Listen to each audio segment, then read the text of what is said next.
Di antara alur sejarah yang sering luput dari pembahasan, ada satu kisah yang seperti tersembunyi di balik tirai takdir.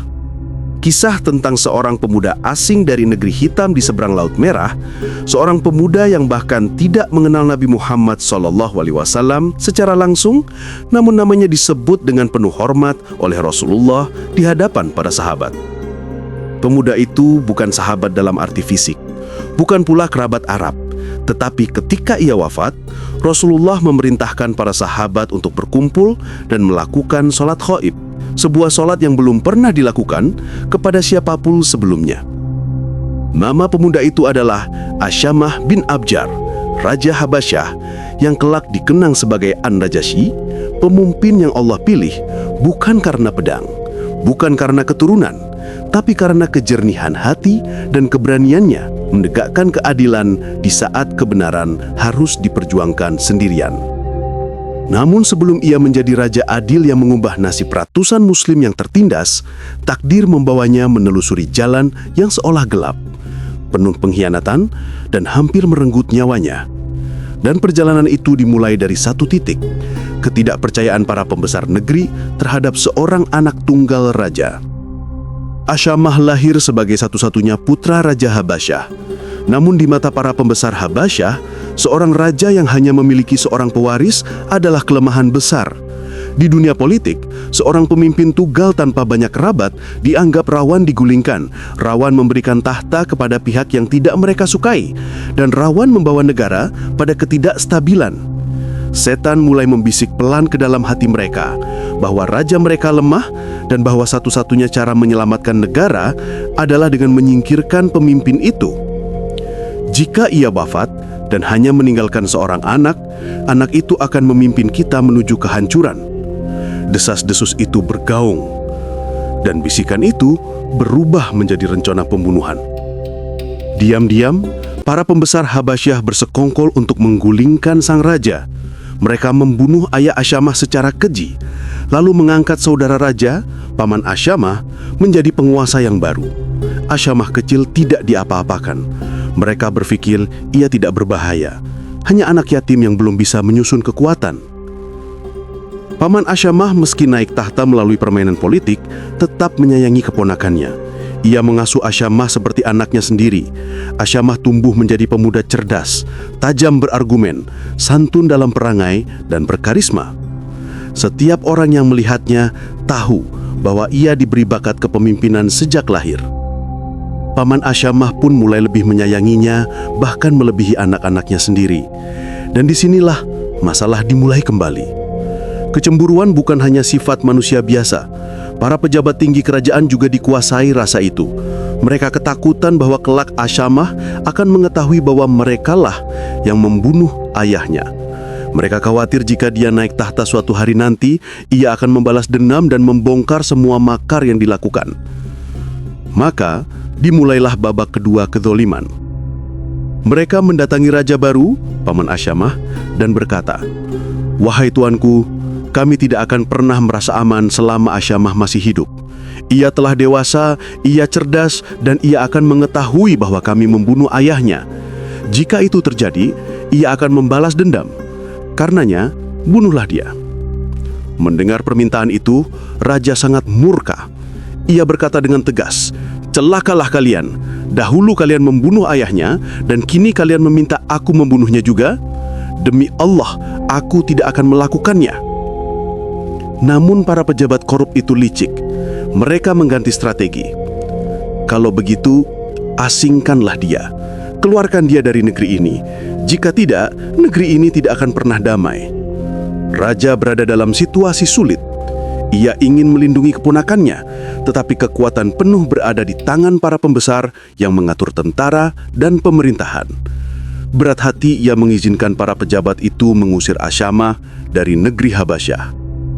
Asyamah pun diasingkan, dibuang dari tanah airnya sendiri, dijauhkan dari istana dan dilepas ke penjuru negeri tanpa tujuan. Namun takdir Allah tidak pernah bergerak lambat. Selang beberapa waktu setelah Asyamah terusir, badai besar melanda istana. Petir menyambar, angin merobohkan salah satu pilar besar istana, dan pilar raksasa itu menimpa raja, paman Asyamah. Ia wafat di tempat. Habasyah gempar. Tahta kosong, negara tiba-tiba tanpa pemimpin. Penduduk Habasyah berkumpul dan menilai kembali anak-anak raja yang pernah memerintah sebelumnya, yang jumlahnya 12 orang. Mereka memeriksa kemampuan, kecerdasan, integritas, dan karakter setiap putra. Namun, ternyata tidak ada seorang pun dari mereka yang layak menjadi raja. Negeri-negeri tetangga mengintai kesempatan untuk menyerang. Ketidakstabilan internal menjadi ancaman besar. Rakyat mulai panik. Di tengah keputusasaan itu, salah satu tokoh berkata, "Demi Tuhan pemilik Ka'bah, tidak ada yang lebih pantas menjadi raja kecuali pemuda yang kalian buang itu, Asyahama. Jika kalian benar-benar menginginkan keselamatan negeri ini, carilah dia dan bawa kembali." Semua terdiam. Bisikan kebenaran ini memecah kebodohan para pejabat. Mereka akhirnya mengejar kepergian masa lalu, berangkat jauh mencari pemuda yang dulu mereka usir. Ketika bertemu Asyahama, mereka tidak lagi bersikap angkuh. Mereka memohon, "Wahai Asyahama, pulanglah bersama kami. Engkau yang paling pantas memimpin Habasyah." Asyahama kembali dengan tenang, tanpa dendam. Ia menerima jabatan itu demi kebaikan rakyatnya, bukan demi ambisi pribadi. Mereka pun memakaikan mahkota di kepalanya dan membaiatnya sebagai raja. Sejak hari itu, ia dikenal dengan gelar An-Najasyi. Di bawah kepemimpinan Najasyi, Habasyah berubah. Negeri itu menjadi lebih adil, lebih damai, lebih teratur. Pemuda yang dulu dibuang kini menjadi tiang stabilitas negara. Di tangan Najasyi, rakyat merasakan keadilan yang tidak mereka kenal sebelumnya. Namun pada saat yang sama, jauh di Jazirah Arab, sebuah gelombang besar sedang bangkit. Nabi Muhammad SAW baru saja diutus membawa cahaya risalah pertama kepada penduduk Mekah. Kaum muslimin sedikit demi sedikit bertambah jumlahnya, namun tekanan Quraisy semakin menjadi. Penganiayaan, penyiksaan dan gangguan yang tak berhenti menghantui para sahabat. Ketika keadaan semakin sesak, Nabi bersabda, "Pergilah kalian ke Habasyah.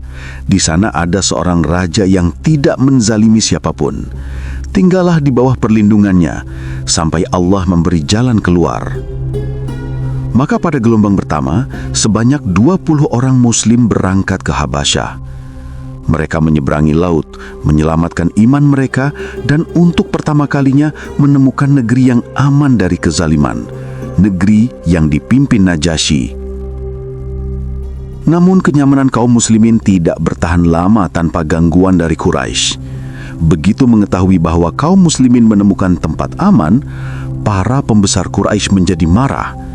Mereka mengirim 2 diplomat terbaik mereka, Amr bin As dan Abdullah bin Abi Rabi'ah. Keduanya membawa hadiah mewah karena mereka tahu pejabat Habasyah menyukai benda-benda dari Mekah. Tujuan mereka satu, mengambil kembali kaum muslimin, hidup atau mati.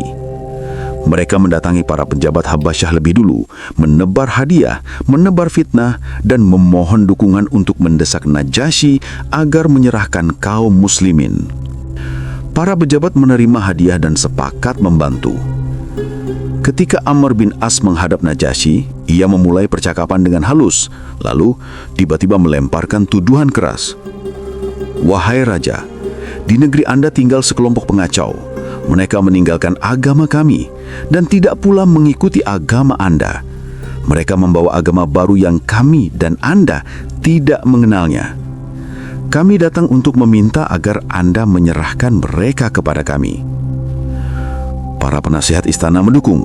Mereka berkata, kaum mereka lebih paham tentang mereka. Namun, Najasyi berbeda dengan raja pada umumnya, tidak pernah mengambil keputusan hanya berdasarkan hadiah atau tekanan. Ia menjawab, "Demi Tuhan, aku tidak akan menyerahkan mereka sebelum aku mendengarkan mereka sendiri." Itulah awal dari salah satu dialog paling penting di sejarah dakwah Islam. Kaum muslimin pun dipanggil. Mereka datang dengan gugup, tetapi hati mereka teguh. Ja'far bin Abi Thalib yang memimpin rombongan berkata, "Kita katakan apa yang Allah firmankan. Jangan kita lebihkan, jangan kita kurangi." Ketika mereka tiba di istana, para uskup duduk dengan kitab di tangan. Amr bin As berada di sana, siap menjatuhkan mereka. Najasyi meminta Ja'far maju dan menjelaskan agama yang mereka bawa. Ja'far berkata, "Wahai Raja, dahulu kami adalah kaum yang hidup dalam kebodohan. Kami menyembah berhala, memutus silaturahmi, memakan bangkai, menzolimi tetangga, yang kuat menindas yang lemah. Lalu Allah mengutus seorang Rasul, yang kami ketahui nasabnya, kejujurannya, keamanahannya, dan kesuciannya." Ja'far menjelaskan perintah-perintah moral Islam, keadilan, kejujuran, sholat, zakat, puasa, larangan berzina, memakan harta yatim, dan semua nilai luhur yang diajarkan Nabi. Najasyi terdiam dan memperhatikan setiap kata. Kemudian ia bertanya, "Apakah kalian membawa sesuatu dari apa yang dibawa oleh Nabi kalian?" Ja'far mengangguk. "Bacakanlah." Maka Ja'far membaca surah Maryam. Ayat demi ayat tentang kesucian Maryam dan kelahiran Nabi Isa bergema lembut di ruangan luas istana. Para uskup meneteskan air mata. Najasyi menangis. Ia berkata, "Demi Tuhan, apa yang mereka bacakan dan apa yang dibawa Isa berasal dari cahaya yang sama." Dan ia menolak hadiah Quraisy, ia menolak sujud yang biasa dilakukan rakyatnya kepadanya. Ia menolak segala tekanan. Keputusan itu mengubah arah sejarah. Islam selamat di tangan seorang raja yang bahkan belum pernah bertemu Nabi Shallallahu Alaihi Wasallam. Namun fitnah tidak berhenti. Para uskup menyebarkan kabar bahwa Najasyi telah meninggalkan agama mereka. Rakyat terpengaruh. Pemberontakan mulai tumbuh. Suasana menjadi genting. Ketika kabar fitnah itu menyebar, suasana di Habasyah berubah menjadi tegang. Para uskup yang merasa kedudukan mereka terancam berbisik kepada rakyat bahwa raja mereka telah mengikuti agama asing. Isu itu menyambar lebih cepat dari percikan api di ladang kering. Rakyat mulai gelisah. Sebagian mulai ragu pada rajanya. Sebagian lagi yang selama ini hidup dari pengaruh para uskup mulai menyalakan api pemberontakan. Najasyi yang sejak awal telah memimpin dengan adil tahu bahwa fitnah seperti ini tidak bisa dibiarkan. Jika dibiarkan berkembang, negeri bisa runtuh, perang saudara bisa meledak, dan keamanan para muhajirin atau kaum muslimin yang ia lindungi akan terancam. Maka ia melakukan sesuatu yang tidak dilakukan raja manapun. Ia memberitahu Ja'far bin Abi Thalib tentang situasi politik di dalam negerinya. "Wahai Ja'far," kata Najasyi dengan suara berat namun tegas, "negeri kami sedang bergejolak. Para uskup menebarkan tuduhan bahwa aku telah keluar dari agama mereka. Rakyat mulai terpecah. Aku tidak ingin kalian terancam. Ambillah 2 kapal ini. Siapkanlah untuk kemungkinan terburuk. Jika aku kalah, pergilah kemanapun kalian mau. Jika aku menang, kembalilah, karena kalian selalu aman dalam perlindunganku." Ini adalah bukti cinta dan rasa hormat yang sungguh dalam dari seorang raja yang belum pernah melihat wajah Nabi Muhammad SAW, tetapi mencintai risalahnya. Ia tidak ingin kaum muslimin menjadi korban dari fitnah yang ditujukan kepada dirinya. Namun sebelum berangkat berperang, Najasyi melakukan sesuatu yang jauh lebih penting.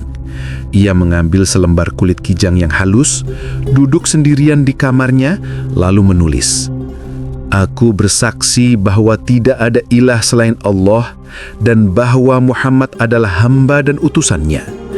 Dan aku bersaksi bahwa Isa bin Maryam adalah hambanya, utusannya, ruhnya, dan kalimatnya yang ditiupkan kepada Maryam." Ia menggulung kulit itu dan menyimpannya di dadanya, di balik pakaian perangnya.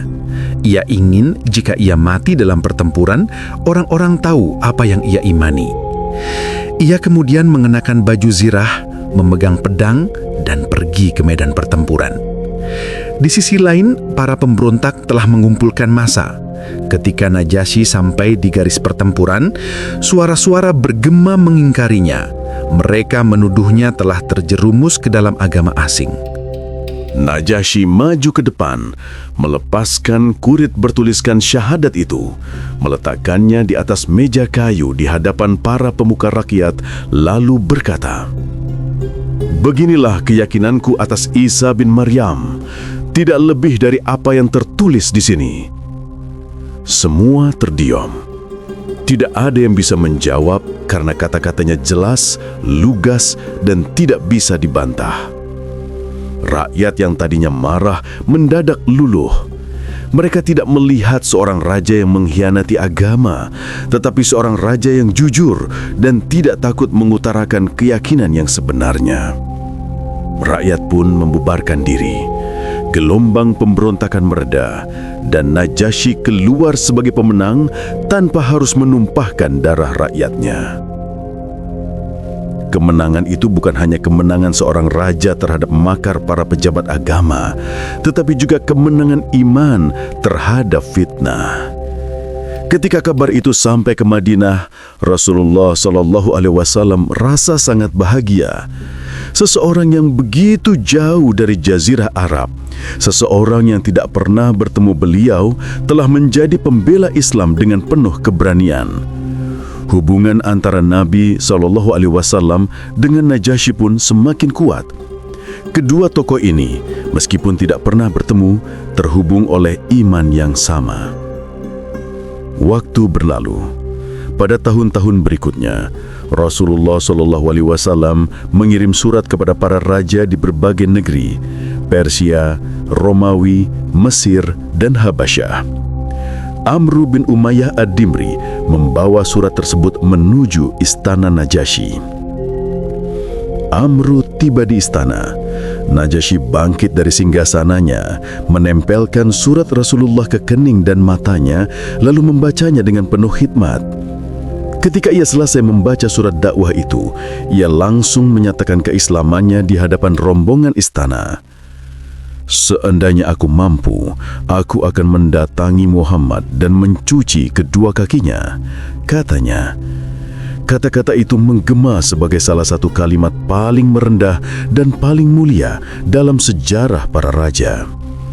Najasyi pun menulis surat balasan kepada Nabi, menyampaikan keimanannya dan mengembalikan pesan yang menunjukkan penerimaan penuh terhadap Islam. Tetapi bukan itu saja. Ada surat kedua yang dibawa Amru bin Umayyah. Surat itu berisi permintaan Rasulullah SAW agar Najasyi menjadi wakil beliau dalam akad nikah dengan Ummu Habibah binti Abu Sufyan, salah satu wanita mulia Quraisy yang termasuk muhajirin ke Habasyah. Ketika suaminya murtad dan meninggal dalam keadaan mabuk, Ummu Habibah tetap tegar menjaga imannya. Ia hidup sendirian di negeri orang, namun Allah mengganti duka itu dengan kemuliaan yang belum pernah ia bayangkan. Ia dipinang Rasulullah SAW.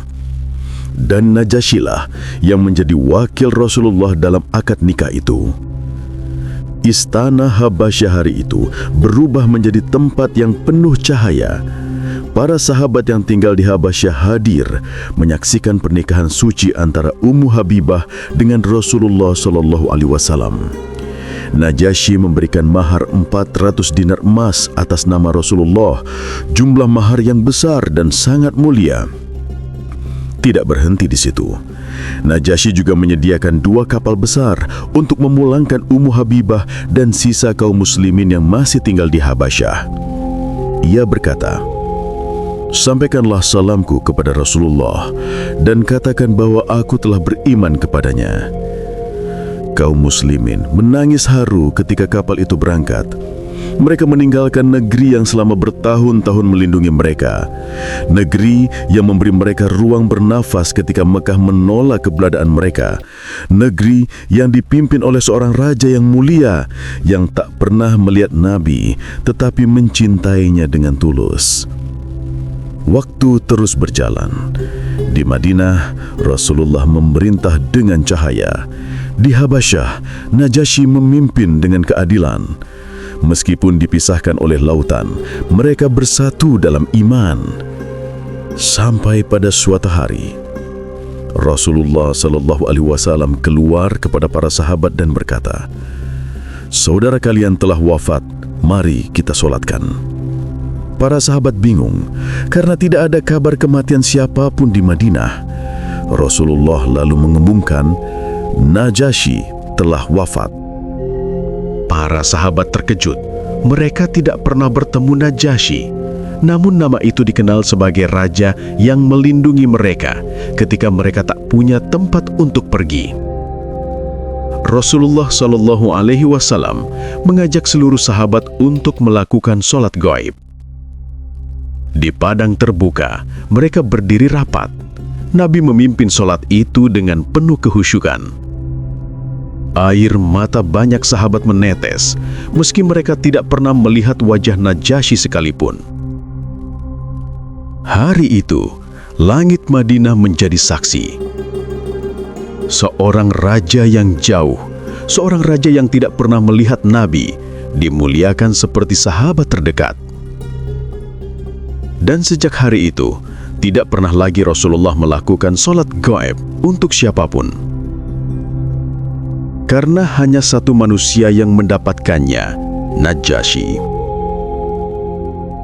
Kisah ini bukan sekadar kisah sejarah. Ini adalah kisah tentang kekuasaan yang diuji, keadilan yang dipertahankan, iman yang ditemukan sebelum melihat cahaya risalah, keberanian seorang raja melindungi umat yang lemah, ketulusan pemimpin yang tidak silau oleh hadiah dan ancaman. Dan bagaimana Allah meninggikan seseorang bukan karena nasab atau bangsa, tetapi karena kejernihan hatinya. Najasyi adalah bukti bahwa hidayah dapat menyapa siapa saja, bahkan seorang raja yang hidup jauh dari Jazirah Arab. Ia adalah saksi bahwa kebenaran yang disampaikan dengan ketulusan akan selalu menemukan jalannya. Dan hari ini, setiap kali kisah hijrah ke Habasyah dibacakan, nama Najasyi disebut dengan rasa hormat. Nama yang dipilih Allah untuk menjaga umat yang baru tumbuh. Nama seorang raja yang menjadi saudara mereka, meski belum pernah melihat wajah Rasulullah SAW sekalipun.